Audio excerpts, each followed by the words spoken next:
Hello function family, आप सभी का स्वागत है गाइस। तो आज मैं इस फैन फिक्शन का नेक्स्ट पार्ट लेके आई हूँ। जिन लोगों ने चैनल को सब्सक्राइब नहीं किया वो प्लीज़ सब्सक्राइब कर दो गाइस और वीडियोस को लाइक कर दो। तो आज का पार्ट बिना किसी देरी के स्टार्ट करते हैं। तो पिछले पार्ट में हमने देखा था कि जो वांगजी होता है उसको वियंग की रियलिटी का पता लगता है कि जो वियंग ने उसको चीट नहीं किया है और जो जो न्यूसन है वो एक ओमेगा है, तो इस कारण उन दोनों के बीच कोई रिलेशनशिप ऐसा नहीं है जो उसने सोच रखा था। जो नी मिनजुंग होते हैं उसको सारी बात बताते हैं कि वो जो न्यूसन है वो एक ओमेगा है और न्यूसन भी उसको सारी रियलिटी बताता है और उसको यही बताता है कि जो वियंग है वो प्रेग्नेंट है और तुमने उसके साथ बुरा बर्ताव किया, तुमने उसको मारा और तुमने उसको थप्पड़ लगाया, तुमने उसको हर्ट किया इस कंडीशन में, इसी कारण वो तुम्हें छोड़ के चला गया और मुझे नहीं लगता कि अब वो कोई वापस आएगा। वो ये बात वांगजी कहता है और कहता है कि काश मैं एक अल्फ़ा ही होता तो मैं जो वियंग है उसको तुमसे छीन के अपने पास रख लेता, क्योंकि तुम उसको डिज़र्व नहीं करते, तुम उसको हर्ट करते हो। मुझे लगता था कि तुम बदल गए हो वांगजी, पर तुम बदले नहीं हो, तुम वैसे के वैसे ही हार्टलेस पर्सन हो। भले ही वियंग मुझे ये बात कितना समझा रहा था कि तुम वैसे नहीं हो, बट मुझे लगता है कि उससे भी एक गलत फहमी थी कि तो तुम जो है बदल गए हो, बल्कि तुम वैसे के वैसे ही हो। जो न्यूज़ है ना वो ये बात कह रहा था, तो वांगजी को बहुत बुरा लगता है कि जो न्यूज़ है ना उसके बारे में ऐसा कह रहा है और जो शायद उसकी जो वियंग है अब वो भी उसके बारे में ऐसा सोचता है और उसका तो आने वाला बच्चा उसका क्या होगा, क्योंकि जो वांगजी वियंग होता है उसको अपने साथ ले गया होता है। और अगर कहीं ना कहीं लोगों को पता चला कि जो वियंग है वो प्रेग्नेंट है तो उसकी जो जान को खतरा हो सकता है और उसकी मतलब कि वियंग की जो हेल्प करने के लिए कौन होगा इस टाइम, उसको इस टाइम सबसे लॉर्ड वांगजी की होगी और वांगजी उसके साथ नहीं है।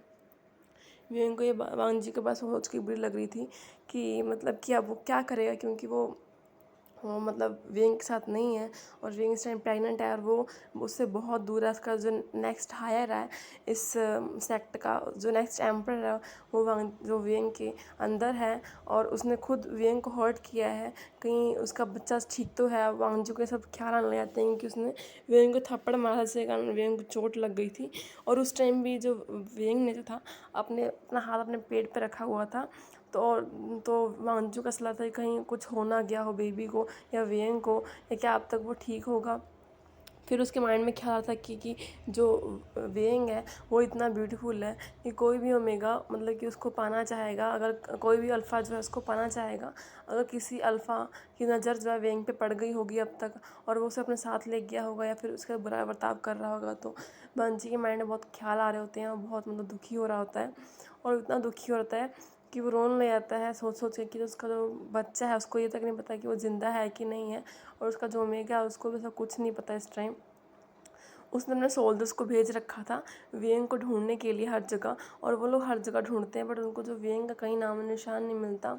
वो हर सेक्ट में जाते हैं, वो कई मतलब कि उनको कई महीने हो जाते हैं ढूंढने में वियंग को, बट उनको वियंग मिल ही नहीं रहा होता है। बट जो वांगजी है वो हिम्मत नहीं हारता, अपनी इस खोज को जारी रखता है। वो जगह जगह पे वियंग के जो पोस्टर्स वगैरह लगवाता है उनको, ताकि जो लोग हैं उसको ढूंढ के सकें और उसकी हेल्प कर सकें। और इधर जो जो वांगजी की जो फर्स्ट वाइफ होती है शाओलिंग, उसको जब ये बात पता लगती है कि जो वियंग है प्रेग्नेंट है, तो उसके माइंड में आता है कि अगर वियंग वांगजी को मिल गया तो वांगजी जो है उसकी शादी कर लेगा और जो हमारी एम्प्रर है वो बन जाएगा। जो वांगजी है वो जो वियंग है वो उनकी एम्प्रेस बन जाएगी। तो उसका क्या होगा, क्योंकि जो नेक्स्ट हायर है वो देगी, तो उसके मन में चल रहा होता है क्या वो सब कैसे सॉल्व करे, सोच रही होती है कैसे वियंग को मरवा सके। तो इसलिए शाओलिंग होती है वो भी पता करवा रही होती है प्राइम मिनिस्टर की हेल्प से कि जो वियंग है इस टाइम है कहाँ, वो कहाँ है, ताकि मतलब कि वो उसको जान से मरवा सके और उसका मतलब जी काम तमाम यहीं पे कर सके, ताकि जो वांगजी को ना वियंग मिल सके और ना ही वो बच्चे को पैदा कर सके और ना ही वो एम्प्रेस बन सके। उसके माइंड में सब चल रहा होता है कि तभी उसकी तबीयत थोड़ी ख़राब होने लग जाती है और जब वो चेकअप कराते हैं उसको पता लगता है कि जो वो भी जो शाओलिंग है वो प्रेग्नेंट है और जो ये बेबी है वो प्राइम मिनिस्टर का है। और ये सोच के जो उसके पैर ज़मीन खिसक जाती है, वो सोचती है कि अब वो करेगी तो करेगी क्या, क्योंकि जो ये बेबी है प्राइम मिनिस्टर का, आज तक वांगजी ने कभी इसको हाथ नहीं लगाया। तो अगर उसने ये बात बोली कि वो प्रेग्नेंट है और ये बेबी उसका, तो वांगजी मानेगा नहीं। और फिर उसके माइंड में आता है कि क्यों ना इस मौके का फ़ायदा उठाया जाए कि जो एम्प्रेस की गद्दी है उसको ही मिले। तो ऐसा करती है कि जो लिक्विड उसने न्यू सन को दिलवाया था वही जो होती है वो एम्परर को दिलवा देती है धोखे से। और जो एम्परर होते हैं नशे में रहते हैं और अपने रूम में होते हैं, और जो शाओलिंग होती है खुद उनके रूम में जाती है और जाके मतलब कि उनको ऐसे हैरास करने की कोशिश करती है कि जो वांगजी उसको छुए, हाथ लगाए। बट जो वांगजी होता है वो अपना कंट्रोल में रखता है और मतलब कि ऐसी थोड़ी देर करती है और फिर जो वांगजी होता है वो बेहोश हो जाता है। तो शाओलिंग होती है इस मौके पर फायदा उठाती है, वो साथ में उसके अपने जो कपड़े हैं उसको निकाल देती है और साथ में उसके सो जाती है। और जब नेक्स्ट मॉर्निंग जब वांगजी उठता है तो उसको पता लगता है कि वो शाओलिंग के साथ सो रहा है। उसको शौक होता है तो शाओलिंग उठती है और उनको गुड मॉर्निंग कहती है और उनसे कहती है कि जो कल की राइड थी बहुत अच्छी थी, वो कभी उसको भूल नहीं पाएगी, उसकी बहुत ही सुंदर नाइट थी। ये सब बातें कहती है। एम्पर को उसकी बातें अच्छी नहीं लगती और वहाँ से उठ के चला जाता है। और शाओलिंग खुश हो रही होती है कि उसका प्लान सक्सेसफुल हो गया। अब वो इजीली कह सकेगी कि ये बेबी जो है एम्पर का है और वो एम्प्रेस बन जाएगी, वो ये सोचती है। वांजी को समझ नहीं आ रहा था कि वो कैसे, मतलब कि वो तो वियंग को याद कर रहा था और वियंग की याद में शाओलिंग का कैसे हो सकता है, वो सब उसका कैसे कर सकता है कि उसके दिल में उसके लिए कोई फीलिंग्स ही नहीं है, वो तो उसको कुछ समझता ही नहीं है। और फिर उसको कुछ बातें याद आ रही हैं कि उसको नाइट में कुछ उसको हो रहा था, चक्कर सा हो रहा था, वो सब सोच रहा होता है और वो इस बात की इन्वेस्टिगेशन कराने सोचता है कि आखिर उसने क्या पिया था ऐसा। और जब शाओलिंग जो होती है वो अपना ड्रामा चालू करती है और हफ्ते बाद ही वो ये ड्रामा करने जाती है कि उसकी तबीयत ख़राब हो रही है। और डॉक्टर जब उसके पास आते हैं तो बताते हैं कि वो प्रेग्नेंट है, बहुत खुश होती है और वो जाके ये खबर जो है जो वांजी उसको देती है और कहते हैं कि मैं प्रेग्नेंट हो गई हूँ, आपका जो बेबी है वो आने वाला है, अब हम मम्मी पापा बनने वाले हैं, अब आपका जो नेक्स्ट है वो मेरे पास है। वो ऐसे बातें करने लग जाती है वांजी से। तो वांजी को समझ नहीं आता है कि एक नाइट में ही वो प्रेग्नेंट हो गई और इतनी जल्दी उसकी प्रेगनेंसी का वो कैसे आ गया। उनकी प्रेगनेंसी की तो खबर लगने में कई लोगों को महीने 2 महीने लग जाया करते हैं। और उसको और ये सोच रहा होता है वो, और वो कुछ नहीं कहा शाओलिंग को। और शाओलिंग कहती है कि आप प्लीज़ अनाउंस कर दीजिए सभी को कि मैं प्रेग्नेंट हूँ अपनी सभा में। तो वांजी होता है, सोचता है कि इस बात की इन्वेस्टिगेशन करेगा वो। तो वांजी से कुछ नहीं कहता, उससे कहता है कि देखो अगर तुम प्रेग्नेंट हो तो ठीक है, बट मैं नहीं चाहता कि ये बात अभी सबको पता लगे क्योंकि इससे हमारे बेबी को खतरा हो सकता है। तो अभी मैं आता हूँ कि तुम पहले सही सलामत रहो, इस बात की जानकारी हम बाद में देंगे। तो शाओलिंग कहते हैं कि नहीं नहीं अभी दीजिए, आखिर मुझे एम्प्रेस भी तो बनना होगे ना आप। तो वांजी को शक जाता है कि एम्प्रेस, तो फिर वो वांजी कहते हैं कि नहीं मैं अपने आप दे दूँगा, चिंता मत करो तुम ही एम्प्रेस बनोगी। ऐसा करके वांजी वहाँ से निकल जाता है। तो बहुत खुश होती है। और इधर जो वांजी होता है सोच रहा होता है कि आखिर ये सब हो क्या रहा है। और फिर मतलब कि जो वांजी होता है अपनी इन्वेस्टिगेशन कर रहा होता है, हफ्ते 2 हफ्ते हो जाते हैं इस बात को, और अब पूरी मतलब कि हर जानकारी जुटाता है। और फिर उसको पता लगता है कि जो न्यूसेंस उस दिन हुआ था वही सेम चीज़ जो थी उसके हाथ भी हुई थी, कि उसका भी सिर भारी हुआ था, उसको भी ऐसे हॉटनेस सी फील हुई थी, उसको भी हॉर्नी सा फील हो रहा था और वही मतलब ना होश खो गया था और वही बेहोश हो गया था। तो उसको लग रहा था कि ज़रूर कुछ ना कुछ गड़बड़ है। तो वो सोच रहा था कि अब वो जाएगा शाओलिंग से बात करने के लिए। तभी जो जा ही रहा होता है तभी उसको कोने में से खुसर-फुसर की आवाज़ आ रही होती है। तो वो देखता है कि शाओलिंग होती है वो किसी से चिपकी हुई थी, और जब देखता है तो वो प्राइम मिनिस्टर होता है और वो उससे कह रही होती है कि हमारा जो बेबी है वो आने वाला है, तुम चिंता मत करो, मैंने ये बात जो है बोली है एम्परर को कि वांजी को कि उसका बेबी है, ये हमारा है और जल्दी आएगा, और देना यही अगर हम एम्प्रेस नहीं बन पाएंगे तो ये नेक्स्ट एम्परर ज़रूर बनेगा, तुम चिंता मत करो। तो वांजी सब बात सुन लेता है और हैरान आता है कि उसको ही प्राइम मिनिस्टर उसको धोखा दे रहा है और उसी की जो वाइफ है उसको चीट कर रही है, और जो बेबी है उसका नहीं है। उसको बहुत गुस्सा आता है, वो आग बबूला हो जाता है और वो उससे कह रही होती है कि जो तुम्हें वेंग का पता लगा। तो जब प्राइम मिनिस्टर कहते हैं कि नहीं अभी नहीं, तो फिर वो कहते हैं जल्दी उसका पता करो और उसका काम तमाम करो। और ये बस सुनते जब वांची का तो गुस्सा लाल आसमान, सातवें आसमान में चला जाता है। वो अपना गुस्सा कंट्रोल नहीं कर पा रहा होता है, वो इतना गुस्सा कर रहा होता है कि पूछो ही मत। वो तुरंत जाता है और जाके जो शाओलिंग का जो गला है पीछे पकड़ लेता है, कहता है कि तुमने क्या कहा, तुमने क्या कहा, तुम किसे मारोगी। और जो प्राइम मिनिस्टर होता है वो दूर हो जाता है, कहता है कि एम्पर आप आ गए, वो हम लोग तो बातें कर रहे थे। तो शाओलिंग कहती है कि हाँ हम कुछ ज़रूरी बातें कर रहे थे। तो कहता है कि हाँ ज़रूरी बातें कैसे, तुम मुझे चीट करोगे कैसे, तुम्हारे अपना अफेयर इस प्राइम मिनिस्टर का चलाया मेरी वाइफ होकर, कैसे तुम इसके बच्चे से प्रेग्नेंट होकर मेरे मेरे नेक्स्ट हायर की बात कर रही हो कि वो जो बेबी है वो इसका है बट तुम मेरा बना रही हो। और कैसे तुम मेरी ही ओमेगा को मारने की बात कर रहे हो जिसके पेट में मेरा रियल बच्चा है है, तुम यही सब प्लान बना रही हो ना, मैंने सब सुना है। कितना धोखा दोगी तुम? मुझसे पहले ही पता था कि तुम जैसी कितनी घटिया औरत हो, और मुझे शक था तुम पे प्राइम मिनिस्टर पहले से ही। तो प्राइम मिनिस्टर कहता नहीं नहीं, इसमें मेरी गलती है, ये तो या तो आपकी पत्नी है जो मुझसे चिपक रही है, मेरी इसमें कोई गलती नहीं है एम्पर। और झूठा था अपने पैरों पे, कहता है कि देखिए इसमें मेरी कोई गलती नहीं है, यही मुझसे चिपक रही है, इसमें मैंने कुछ नहीं किया।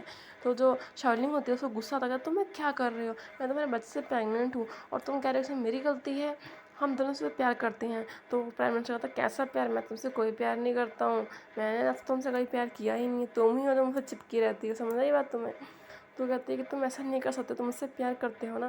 कहता है हरगिज़ नहीं, मैं तुमसे कोई प्यार व्यार नहीं करता। और ये देखिए वांजी हंसता है, कहता है कि आप मज़ा आया तुम्हें शाओलिंग, तो इसके लिए तुमने मुझे धोखा दिया, चीट किया, वही तुम्हें चीट कर रहा है। तो कहती है कि तुमने आज तक कौन सा मुझसे प्यार किया है? तो वांजिया तुमने कौन सा मुझसे प्यार किया है? मुझे पता नहीं है कि तुम्हें सिर्फ और सिर्फ एम्प्रेस के टाइटल से प्यार है, तभी तो तुमने मुझसे शादी की, तुमने मुझसे कोई प्यार नहीं किया, नहीं तुमने अपने कोई फ़र्ज़ निभाए हैं, ये बात मुझे अच्छे से पता है।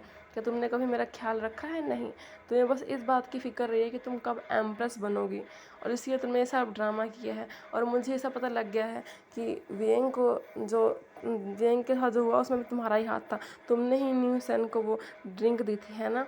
तो वो जो शाओलिन होती है वो काँपते कहते नहीं इसमें मैं वो तो कहते चुप रहो, मुझे साफ पता लग गया तुम्हारी बातें। और तुरंत जो वांग होता है वो अपने सैनिकों को बुलाता रहता है कि तुरंत आओ और इन दोनों को जेल में डाल दो, इनका फैसला मैं लूँगा कि इन्हें क्या सज़ा देनी है। वो दोनों कहते रहते हैं, और वो शाओलिन कहती है कि मैं तो आपके अंकल की पसंद हूँ, आप ऐसा नहीं कर सकते, ऐसा नहीं कर सकते। तो वांग कहता है कि मैं बहुत कुछ कर सकता हूँ, तुमने मुझे इतना बड़ा धोखा दिया, और इस धोखे के कारण मैं तुम्हें जान से मरवा सकता हूँ। तो ये बात समझ आई? तुम्हें बहुत बड़ी सज़ा मिलेगी। ऐसा कह के उन दोनों को ले आके काल कोठरी में डाल दिया जाता है। और इधर वांजियो के साथ होता है कि उसके पास कोई भी ऐसा पर्सन नहीं है जिसके ऊपर पूरा भरोसा कर सके, जो जिसके पास के कंधे पे सिर रख के जो वांगजी है वो रो सके, अपना दुख दर्द बता सके और थोड़ा हल्का फील हो सके, क्योंकि उसके पास कोई नहीं था। जो उसकी जो पहली पत्नी थी वो भी घटिया निकली, जिसने उसको धोखा दिया, और जो पर्सन उसको प्यार करता था उसने उसको ही दर्द दिया, और वो उसको छोड़ के चला गया, जब वो भी इस टाइम में जब उसके पेट में उसका बच्चा था। और इस तरह से जो वेंग को है गए हुए काफ़ी टाइम हो गया होता है, और वांजी अब तक उसको ढूंढ नहीं पा रहा होता है, और वो बहुत पश्चाताप कर रहा होता है कि वो जो वेंग को अब तक ढूंढ नहीं पा रहा। और इधर ना वेंग का सीन दिखाया जाता है कि जो वेंग होता है वो अपने दिन जंगल में गुजार रहा होता है वैनशिंग के साथ, और वैनशिंग जो होती है डॉक्टर होती है और उसका बहुत ख्याल रखती है। कभी कभी जंक्शा जो होता है वो उससे मिलने आ जाया करता था, और भी कभी कभार जब जो जीवजन होते थे उसको ले आया करते थे मिलने के लिए उसके भाई से, ताकि उसकी प्रेगनेंसी का ख्याल रख सके। बट जो वेंग होता है वो हमेशा उनको मना कर देता है, तो इसलिए वो नहीं जाया करते थे। बहुत ही कम एक दो बार ही वो वेंग से मिलने गए थे। और इधर वेंग जो होता है वो जंगल में अपने दिन बहुत आराम से वैनशिंग का गुजार रहा था, बट वो बहुत दुखी रहा करता था, क्योंकि वो कहीं ना कहीं वांगजी से अभी भी प्यार करता है, और बहुत प्यार करता था अभी। बट वांगजी ने उसके प्यार का ऐसा सलूक दिया और उसको उसके ऊपर विश्वास नहीं किया। उनको ऐसा लगा कि वेंग जो उनको चीट कर रहा है, और तो उसको बहुत बुरा लगा। और जब वैनशिंग उसे सारी कहानी पूछती है तो वेंग उसको बताता है, तो वैनशिंग को बहुत गुस्सा आता है कि जो उनका एम्पर है वो ऐसा है, और उसने अपनी जो कॉन्क्यूबाइन था ऐसा किया, और वो भी उस टाइम जिस टाइम वो प्रेग्नेंट था, और उसको ऐसा लगा कि वो उसको चीट कर रहा है, जबकि वो उसको कभी चीट नहीं कर सकता।